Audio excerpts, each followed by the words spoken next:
கர்த்தருடைய நாமம் மகிமைப்படுவதாக. நான் உங்கள் சகோதரி மெசித்தவராஜ். கர்த்தர் இன்றைக்கு நமக்கு தந்த வசனம் எரேமியா 1:19 பிற்பகுதி.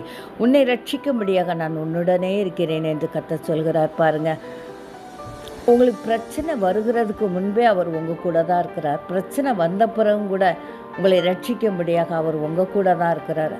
அதை பிரச்சனையை தீர்த்த பிறகும் கூட உங்கள் கூட தாங்க இருக்கிறார். அவரால் கூடாத காரியம் ஒன்றில்லை. அவர் உங்களை நேசித்தபடியால் உங்களை ரட்சிக்கும்படியாக வந்திருக்கிறார்.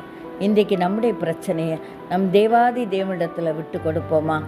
மனுஷங்கிட்ட கொண்டு போனோம்னா அவங்களால ஒரு குறிப்பிட்ட எல்லைக்கு அப்புறம் உதவி செய்ய முடியாது.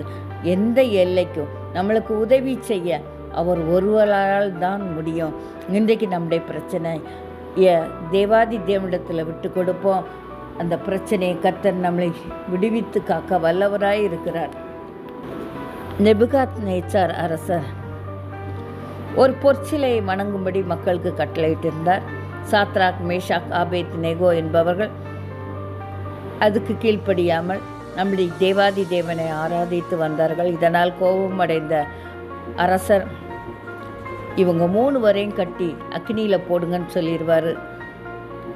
அதன்படி இவங்க 3 வரையும் கட்டி தீக்கில் போடுகிற சில இவங்கள அக்னியில் போட வந்தவங்க செத்து போயிடுவாங்க, அந்த அக்னி தாங்க முடியாமல். ஆனால் இவர்களோட ஒரு தேவ புத்திரர் சாயலில் இன்னொருவர் இவங்களோட உலாவி வந்தார் அந்த அக்னியில்.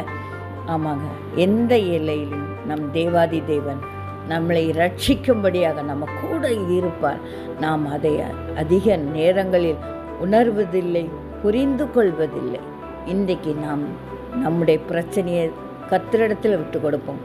எப்பேற்பட்ட பிரச்சனையாக இருந்தாலும் நாம் தேவனிடத்தில் அமர்ந்து ஒப்பு கொடுத்து செபிக்கிற வேளையில் இறுதி வரைக்கும் நம்மை ரட்சித்து காக்க வல்லவராக இருக்கிறார்.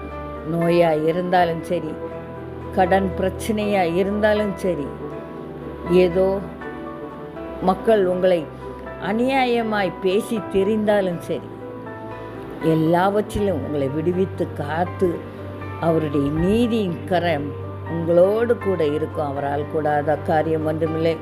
இன்றைக்கு நம்மை விட்டு கொடுப்போம். கர்த்தர் நம்மை உயர்த்துவார்.